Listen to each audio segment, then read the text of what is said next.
नमस्कार, मैं साक्षी रावला आप सभी के समक्ष प्रस्तुत हूँ एक प्रोग्राम खास मुलाकात में। आज का हमारा विषय लेखन से संबंधित है। आज की ये चर्चा लेखन के संबंधित होगी, जो कि लेखन क्षेत्र में कदम रखने वाले नए लेखकों के लिए बहुत सहायक होगी। तो आप सभी हमारे साथ अंत तक जुड़े रहें, क्योंकि ये चर्चा बहुत ही महत्वपूर्ण होने वाली है। तो मैम, लेखक बाय बर्थ ही लेखक होता है, तो वह अपनी इस क्षमता को कैसे उभार सकता है? हाँ, बिल्कुल। सबसे ज्यादा उसमें आवश्यक क्या है कि वो जो पर्सन है वो ये जान पाए कि उसके अंदर लेखन की क्षमता है। और इसको जानने के लिए जो है वो ऐसे अपने आप को समझ सकता है कि जब भी जो एक लेखक है ना, बाकी दूसरा मतलब अगर दो व्यक्ति हैं और एक एक के अंदर लेखक होने की क्षमता है और एक साधारण व्यक्ति है जिसके अंदर कोई और साधारण तो कोई होता नहीं, हर किसी के अंदर अपनी अपनी एक खास क्षमता होती है।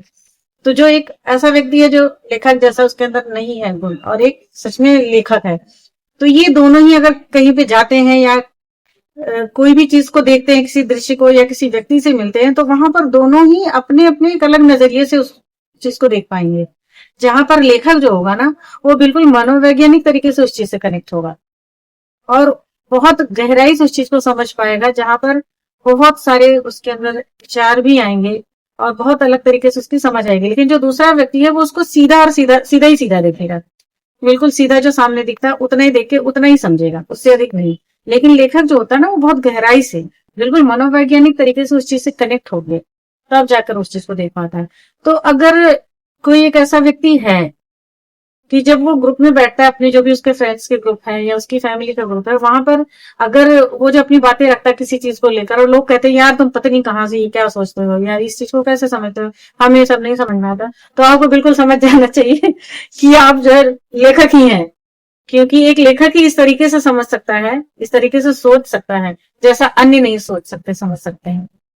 तो यहाँ से आप पकड़ सकते हैं कि आप बाय बर्थ लेखक हैं, तो आप अपनी क्षमता को उभारने के लिए आगे बढ़े, इसका प्रयास करें कि आप इस चीज को आगे करें। तो आपने बहुत सही कहा कि उन्हें इन भावनाओं और विचारों को पन्ने पर उतारना चाहिए, पर वो इसकी शुरुआत कैसे करें, आप यह भी बताएं। जी बिल्कुल। जब भी ऐसा समझ में आ जाता है कि हमारे भीतर लेखक का गुण है, हम लेखन कर सकते हैं, तो सबसे पहले हमें चाहिए कि हम जो लेखक हैं, जैसे कि जो कवि हैं और कुछ कहानीकार हैं, उपन्यासकार हैं, या बहुत तरह की का लेखन है, तो उस तरह के सभी जो कवियों और लेखकों को पढ़े पहले। क्योंकि हमें ये भी नहीं पता होता कि जो हमारे भीतर है क्षमता, उसको हम किस रूप में बाहर लेकर आएंगे। क्योंकि हमारी जो भावनाएं हैं, हमारे जो विचार हैं, उनको लाने के बहुत तरीके हैं, एक तरीका नहीं है, हम उसको कई तरीकों से लाते हैं। जैसे कि आप देखें कि मान लो हमें पनीर बनाना आ गया, हमने पनीर बना ली, लेकिन उसकी बहुत तरह की डिश बनती है ना, तो अलग अलग तरीके से उसका स्वाद लिया जाता है, लेकिन होती वो पनीर है। मतलब कि अगर उसमें प्रोटीन है तो हमें प्रोटीन ही मिलेगा, लेकिन उसको हम अलग अलग तरीके से उसको परोसते हैं ताकि वो हमें लजीज लगे, उसको हम ग्रहण कर सकें। तो ऐसे ही जो भावनाएं हैं, विचार हैं, जो हमारी समझ है, जो हमारा ज्ञान है, उसको भी हमें प्रस्तुत करने का अलग अलग हमारा तरीका है। तो हमें क्या चाहिए कि हम उन सबको पढ़ें और उसमें से जो हमसे कनेक्ट होता हो, जिस तरह का भाव कि हमें उसको कविता के रूप में लाना है, या उसे छंद के रूप में लाना, पदों के रूप में लाना है, या कहानी के रूप में लाना है, कि हमको उपन्यास लिखना चाहिए, मतलब कैसे हमें करना है, वैचारिक ही लिखना चाहिए। तो ये सब चीजें हम जब पढ़ लेंगे ना, तो हमें समझ में आ जाएगा कि हमको ये इस तरीके से लाना है। तो हमारे जो हमारी चीज है उसके लिए हम इस विधा को चुन सकते हैं, ये चीज हमें वहां से मिल जाएगी। तो सबसे पहले उस व्यक्ति को यही चाहिए जो भी है कि उसको पहले सबको पढ़ना चाहिए, और पढ़ के हमें ये भी समझ में आ जाता है कि किस तरीके से परोसना है। मान लो हम इस विधा को ले रहे हैं, लेकिन उसका क्या कुछ कुछ नियम होते हैं लिखने के, किस तरीके से हमको शब्दों का चयन करना है, कैसे उसको हमें अच्छे से मतलब किस तरह से हमको उसको पुस्तक में लाना है, कैसे उसको लिखना है, ये सब चीजें हमें समझ में आ जाती है। भाषाई ज्ञान, व्याकरण, बहुत कुछ होता है, तो उसको हमको समझ में आ जाता है। तो जरूरी है कि पहले हम पढ़ें, पढ़ना बहुत जरूरी है। जब हम पढ़ेंगे, जब हम उस चीज को समझ लेंगे, तो जैसे कि हमको जब पनीर बनाना आ गया, तो हमको रेसिपी के लिए भी हमें सीखना पड़ता है ना, कोई भी चीज करने के लिए हम पहले उसका कोर्स करते हैं।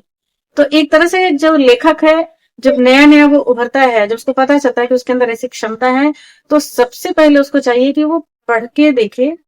बहुत सारे जो लेखक हैं तरह तरह की विधाओं में लिख रहे हैं, उनको सबको पढ़ना चाहिए उसको, वो सब गुरु के रूप में उसके जीवन में आएंगे। एक तरह से सारी जो ऐसी पुस्तकें हैं, ऐसे लेखक हैं, गुरु के रूप में आते हैं कि इस क्षेत्र में पहले तो वो सबको पढ़ के वहां से वो समझ जाएगा कि उसको कैसे और किस तरीके से प्रचार करना है।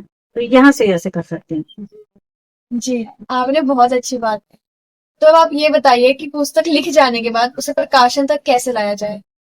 हाँ, जब ये बिल्कुल आपने अच्छा ही प्रश्न किया है, क्योंकि जैसे कि मैंने भी जब शुरुआत की थी तो मेरा भी अपना एक एक्सपीरियंस है, तो उस हिसाब से मैं बताती हूँ कि जब पुस्तक लिख जाती है उसके बाद ये सबसे बड़ी बाधा होती है कि अब करना क्या है। क्योंकि जो नया लेखक होता है उसको कुछ भी नहीं पता होता है, बिल्कुल ही नहीं पता होता है कि कहाँ प्रकाशित करानी है, प्रकाशित का क्या नियम है, कैसे क्या कुछ होता है, कुछ भी नहीं पता। तो ऐसे में कई बार वो गलत जगह भी फंस जाते हैं लेखक जो होते हैं।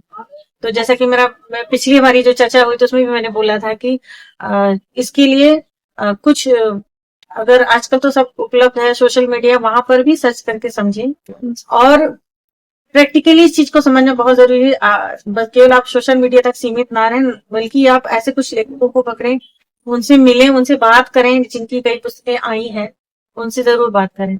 और अलग अलग प्रकाशन में भी वहां पे भी सबसे मतलब उनसे बात करके ये समझे कि वो कहाँ से क्या क्या उनकी तरफ से हमें फैसिलिटी दी जाएगी।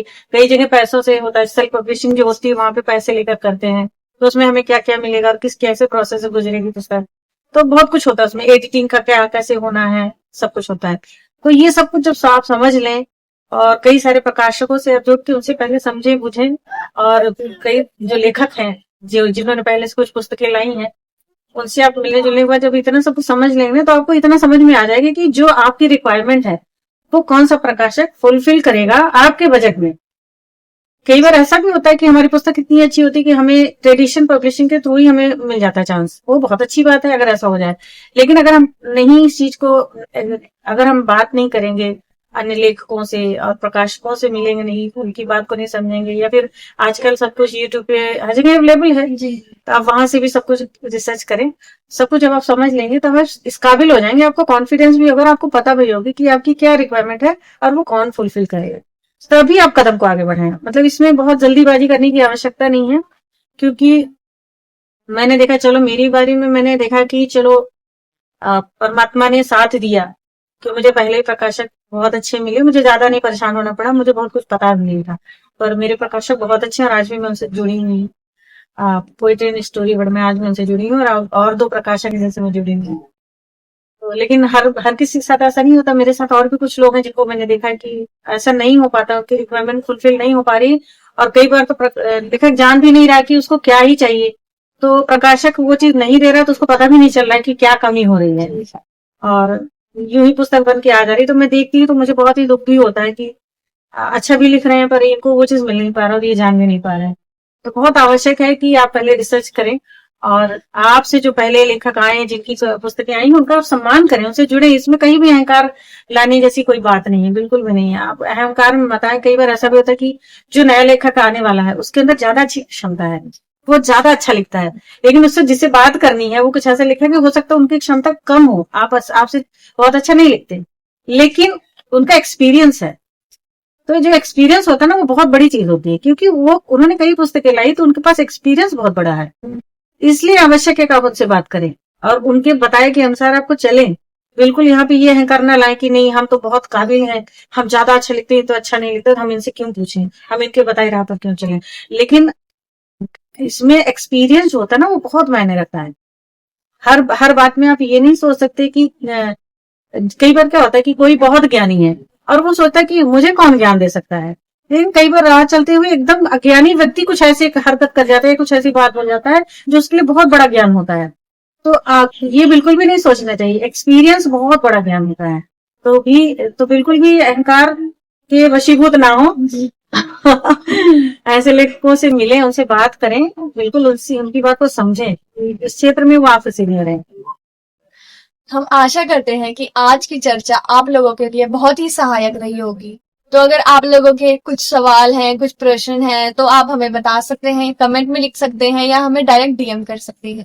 हम उस पर फिर चर्चा करेंगे और शायद आपको उन सवालों के जवाब मिल जाएंगे। तो हमें सुनने के लिए, हमें देखने के लिए धन्यवाद। हम फिर मिलेंगे।